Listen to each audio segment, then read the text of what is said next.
Crazy. What is going on, everybody? I am here with Devilwalk, the rather illustrious coach of Fanatic. How are you?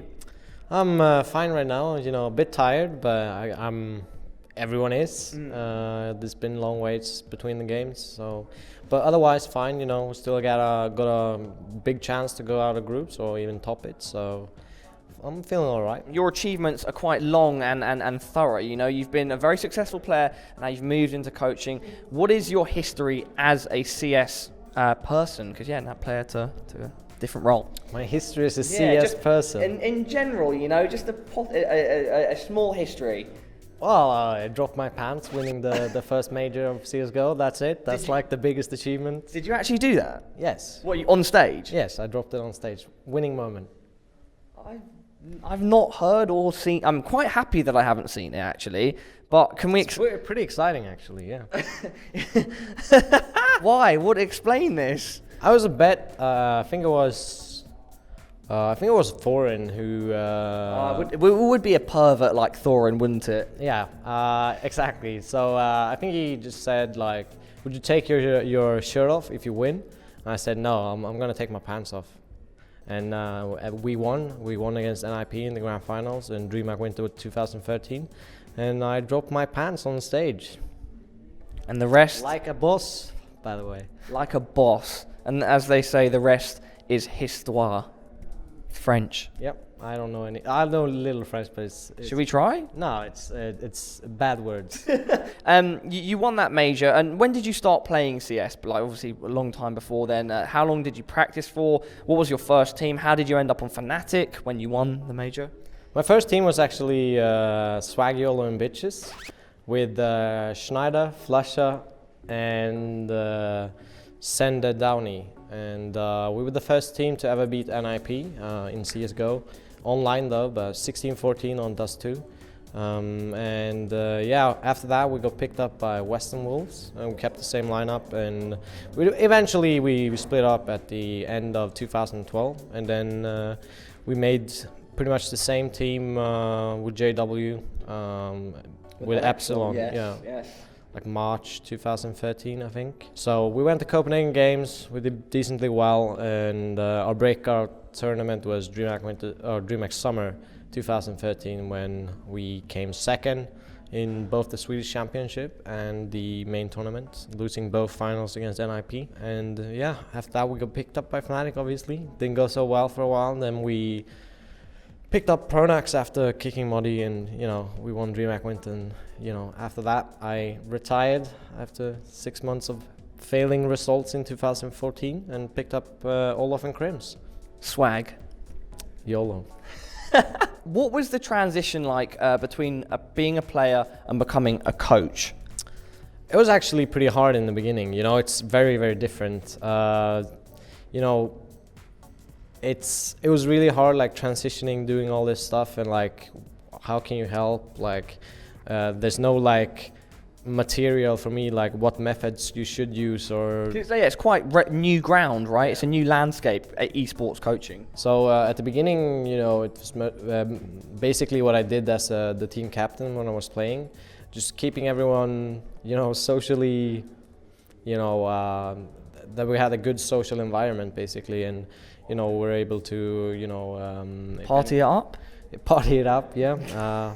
Everyone, just make sure everyone had a smile, and kept things calm, and not try to put too much pressure on ourselves, and just kind of play the game for fun, and stuff like that. But eventually with the Pronax, me and him had discussed tons of tactics, and done a lot of groundwork for that, and eventually just grew on me, and especially with the partnership with Pronax, it's been great. Presumably, when Fnatic were coming under a lot of pressure and flack last year, and there were lots of accusations being thrown around, you must have tried to keep your team's head in the game, be like a bit of a figure that they could just like try to bring everything together, keep the team, strong. Yeah, well, I mean, I probably had my worst media period of my career. I was pretty mad and pretty frustrated because I played with Flasha my entire life, my career, and for me it was I know he wasn't that upset by all the accusations, but I got really upset because it's my friend, and I just had to stand up for him. To have his back, right? And obviously, I'm not. Everyone thinks I'm kind of a smug personality, especially after Olaf Pass interview. But that's I'm not gonna. It was pretty smug. I looked at the video myself and was pretty disgusted. So, But obviously, at the time, I remember I spoke to Olaf about this at Face It 3 weeks ago, and at the time, you guys were quite innocent to the fact that it could have been legal, whatever. And so at the time, you had a reason to kind of be jovial about it, and maybe at the time you didn't realise that you seemed to be coming off a certain way. Yeah, I mean, we've been basically hated for things our entire career, and it's hard, but none of us are really that bad as we might be perceived in some videos, but we're just gonna keep on fighting, and hopefully we can turn one fan at a time, and really try to show ourselves, our personalities to them, because it's not really perceived out there right now, I think. Right now, the team is in pretty decent form, maybe not as much as you'd hope, or a couple months before this when you guys were completely and utterly dominant since winning, ESL Katowice earlier this year. Congratulations on that. But how do you feel the team is doing now, going forward into the next major, what is in August, so a few months away, and the competitions leading up until then, even this competition. How do you feel the team are doing and going forward? We're pretty tired. A lot of traveling, right? Yeah, a lot of traveling, and a lot of competitions and a lot of matches, and it's just been, I don't think we've been in a real practice game in 1.5 months. So we've just been playing official games, and we are pretty tired. We're going to take a break after this tournament and kind of clear our heads, and then start practicing again, because we haven't even been on the new train map. Like, we haven't even seen it with our own eyes on the server, which is pretty weird. This video is going up tonight. This is probably not the best idea to release this. It doesn't really matter. Our veto process is still going to be banning.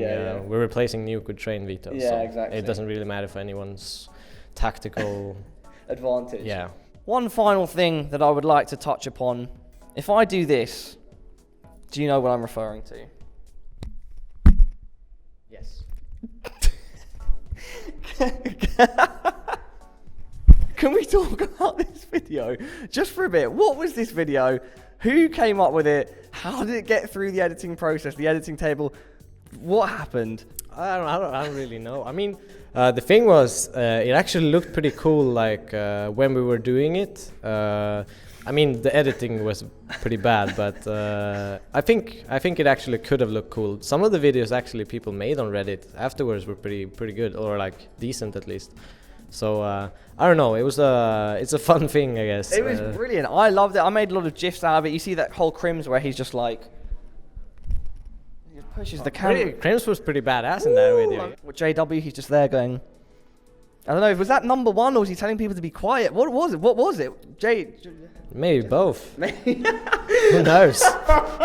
Fantastic. Thanks so much for your time at Devilwalk. Do you want any shout out, sponsors, team, or family, friends? Yeah, just thanks for everyone, especially the fans out there cheering for us and supporting us. We really do appreciate every single one of you. And thank you so much, and thanks for supporting Counter-Strike. Yeah, really nice guy. The Fanatic lads, at least from my perspective, they've been very good people. Olaf, great guy. Jesper as well, JW. And yeah, now Devilwalk, awesome dude. Support them, check out their social media, their streams, whatever. Thanks for your time.